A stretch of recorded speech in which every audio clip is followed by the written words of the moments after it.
Jadi sahabat berbicara menyangkut filsafat ini kan ada beberapa corak. Jadi kelahiran ilmu itu mulai lahir sejak abad modern, yang dimana itu kita kenal dengan sosok tokoh yang namanya Socrates. Itu disitulah ilmu mulai muncul. Sebelum Thales itu kan filsafat, artinya itu ilmu belum ada. Jadi semua anasir-anasir yang jadi waktu itu pemikiran itu berkaitan dengan kehidupan itu kan dia mengandaikan sesuatu fenomena itu kan berdasarkan alam. Gitu. Jadi ilmu itu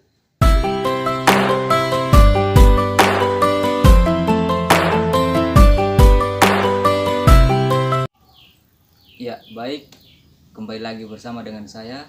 Pada kesempatan kali ini saya sudah bersama dengan teman saya, teman sekelas saya, Bung MK. Sore hari ini saya ingin sedikit berdiskusi dengan teman saya ini. Untuk itu teman-teman semua saksikan terus video ini sampai selesai, karena keterbatasan ruangan yang saya miliki di ponsel saya, langsung saja saya berikan kesempatan kepada teman saya untuk sedikit membawa sebelum kita masuk pada diskusi kita pada kesempatan kali ini. Mungkin langsung saja teman. Ya, baik. Terima kasih pertama-tama. Terima kasih untuk teman saya yang waktu kesempatan yang sudah hadir di sini. Di sini saya akan sedikit berbagi sedikit ilmu atau buku yang saya baca. Dan sebelumnya saya sedikit mau bilang bahwa saya yang berbicara di sini bukan saya bisa hanya mau belajar. Untuk itu kita saling membagi begitu. Jadi di sini tema yang akan saya angkat di sini adalah filsafat dan ilmu. Untuk itu langsung saja atau ada? Oke, baik. Ini adalah teman saya yang dimana beliau dalam beberapa hari lalu beliau sempat menghabiskan waktu luangnya untuk membaca salah satu buku yang dimana buku itu berjudul Filsafat Ilmu.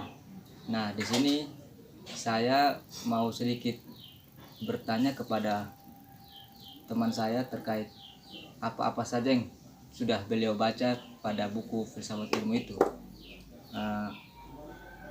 Mungkin saya mau bertanya nih, begini teman, kira-kira ilmu dan filsafat atau filsafat dan ilmu itu berbeda, dua hal yang berbeda atau memang sama saja itu? Oke. Kalau memang sama saja, bagaimana begitu pandangan dari teman terkait? Oke, terima kasih Bung. Berbicara menyangkut dengan filsafat dan ilmu.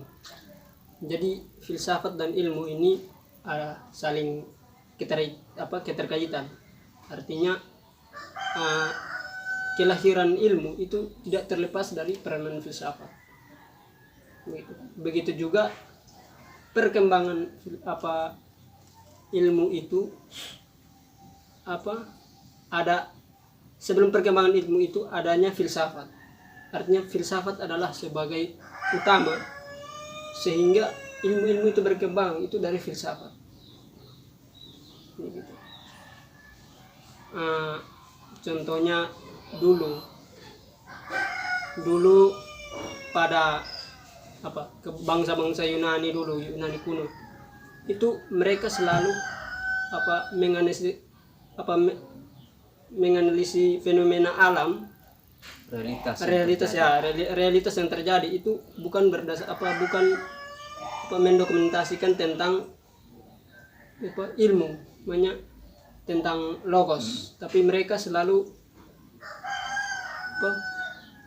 meyakinkan bahwa kejadian fenomena alam yang terjadi itu adalah mitos.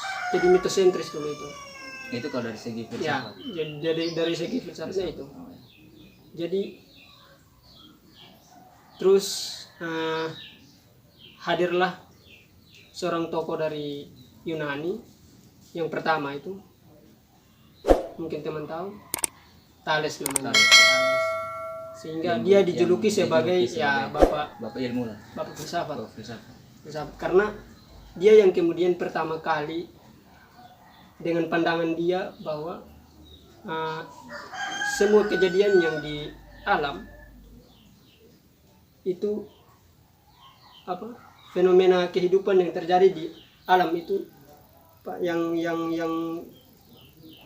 anasir-anasirnya yang dibuatkan langsung bukan dari Tuhan begitu, tapi alam. Contohnya Thales dia punya berpikiran bahwa kehidupan ini berasal dari air. Air ini kan alam, unsur-unsur anasir alam, air. Ya. Jadi tadi itu dari pandangan Thales yang dimana berangkat dari filsafat itu, yang kemudian dikolaborasikan dengan ilmu, atau bagaimana? Thales. Nah, Ilmu itu kan, jadi saya berbicara menyangkut filsafat ini kan ada beberapa corak. Jadi kelahiran ilmu itu mulai lahir sejak abad modern, yang dimana itu kita kenal dengan sosok tokoh yang namanya Socrates. ya. Itu disitulah ilmu mulai muncul. Sebelum Thales itu kan filsafat, artinya itu ilmu belum ada. Jadi semua anasir-anasir yang Jadi waktu itu pemikiran-pemikiran itu berkaitan dengan kehidupan itu kan dia mengandaikan sesuatu fenomena itu kan berdasarkan alam. Gitu. Jadi ilmu itu, jadi Thales dan ada beberapa tokoh itu pra-Sokrates, sebelum Sokrates. Jadi masuk masa Sokrates itu ada mulai ya Sokrates, Plato, Aristoteles, dan kemudian Immanuel Kant. Nah, itu semua itu sudah masuk di corak filsafat yang ketiga. Yang pertama kan alam. Kedua itu kan berbicara tentang kemanusiaan. Nah, itu masa-masa kaum sofis. Jadi setelah Thales masuk kaum sofis. Itu baru masuk di ketiga. Sekitar 4 abad lalu. Ketiga. Jadi ilmu ini, logosentris ini dia mulai terkenal masuk abad-abad modern. Jadi kalau dari pandangannya Bung MK terkait filsafat ilmu ini, itu kontradiksi tidak antara pandangan filsafat dengan ilmu. Sedangkan di sini sejauh sebelum ilmu hadir itu yang dikenal adalah filsafat itu. Apakah Bung MK bisa lebih menganalogikan, mencontohkannya itu lebih kayak supaya kita lebih memahami begitu. Jadi kita bisa bedakan antara ilmu dan filsafat supaya kita bisa merasionalisasikan sesuatu itu berdasarkan skat-skat yang ada terkait konteks-konteks. Misalkan kita pandangannya terkait ini, itu kita punya pandangannya itu seperti apa begitu. Artinya bayangan yang kemudian kita memformulasi kalimat sehingga menghasilkan sesuatu hal yang memang tidak mencapai pada kebenaran itu, namun ataukah ada hal-hal lain yang memang itu sudah benar begitu, kemudian itulah yang kita ikuti. Jadi seperti MK memandang itu seperti apa gitu antara filsafat dan ilmu ini. Filsafat dan ilmu, pertanyaan mana? Filsafat dan ilmu nih, ini kan dua konteks yang berbeda kalau kita konsisten dengan argumentasi tapi yang dia dibangun. keterkaitan. Ya, jadi ketika kalau kita membandingkan antara pandangan kita terkait satu hal, satu persoalan, itu lebih baiknya itu kita menggunakan pandangan apa gitu Filsafat terkait. Oke. Nah ya Pak, saya tangkap ya. Jadi kalau saya, filsafat ini kan kita bicara muaranya cara berpikir seseorang. Artinya kalau adanya ilmu ini kan mulai dari cara berpikir seseorang sehingga melahirkan ilmu, cabang-cabang ilmu. Artinya kelahiran ilmu itu ada ketika orang berpikir, mengimajinasi dan menganalisis realitas, dan dia apa membuat yang namanya ilmu pengetahuan. Contohnya itu. Contohnya kayak saya berpikir maka saya ada. Ya itu apa, René Descartes, itu Prancis tuh. Kemudian itu berangkat dari istilah yang digunakan oleh yang kita kenal sampai saat ini, yang dari seorang filsuf René Descartes itu terkait saya berpikir maka saya ada. Nah itu maksud konteksnya itu seperti apa begitu, sampai sehingga dia menghasilkan bunyi kalimatnya itu seperti itu. Ini kan menarik nih. Ya, saya berpikir maka Saya ada. Artinya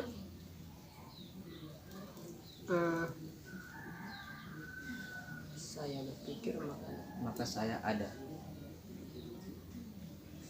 Keberadaan seseorang itu itu adalah kesadaran. Paham kok?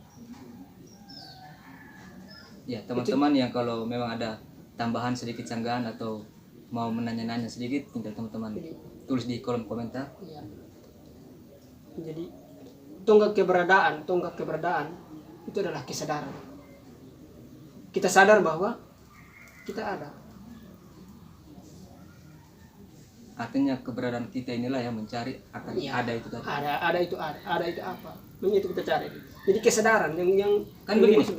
Kan begini, ini kita sudah ada nih. Ya. Terus kita berpikir untuk apa lagi kalau kita sudah ada? Kita sadar. Oh, yang berangkat dari sadar. Kesadaran. Jadi mungkin sedikit tambah sedikit terkait hal-hal yang mungkin sempat bukan mendapatkan ketika membaca buku-buku filsafat ilmu. Sedikit motivasi ya. Iya. Kasihlah. Terima kasih. Supaya kita ikut-ikut orang-orang. Kenapa saya senang dan kepengen selalu setiap hari meluangkan waktu untuk baca buku filsafat, karena dengan belajar filsafat ini bagaimana kita berpikir untuk radix, artinya berpikir sampai ke akar-akarnya. Artinya fenomena alam yang terjadi sekarang, dia punya akibatnya nanti terjadi kemudian. Itu yang nanti kita pikirkan, bukan kita pikirkan sekarang. Itu dia punya nilai positif dari belajar filsafatnya itu. Jadi kita sudah tahu dia punya sebab yang terjadi dari sekarang itu apa. Jadi tidak mungkin sesuatu hal itu terjadi tanpa sebab gitu. Sebab, ya betul. Artinya segala sesuatu hal yang terjadi itu ada cikal bakalnya begitu. Tidak mungkin tidak ada asap kalau tidak ada api begitu. Sepakat tuh. Akui. Jadi berfilsafat itu kita berpikir bagaimana menghadirkan alternatif baru di dalam pemikiran kita begitu. Siap. Jadi ini menyangkut kebenaran ya, mencari kebenaran. Ya. Jadi tolak ukur kebenaran dari segi filsafatnya itu seperti apa? Jadi kalau menurut saya, pandangan saya, kebenaran itu kan kalau menurut saya itu relatif. Tidak suatu hal relatif artinya apa? Kita menilai itu dari sudut pandang kita masing-masing. Kebenaran itu tidak ada. Artinya itu dia bersifat relatif. Ya ini kan mungkin semakin kesini semakin menarik nih terkait pandangan kita untuk menghasilkan sesuatu hal yang menurut kita itu benar adanya. Jadi kalau kita sudut pandang kita mengambil realitas sosial yang ada, apakah itu bertolak belakang dengan filsafat itu sendiri? Tidak.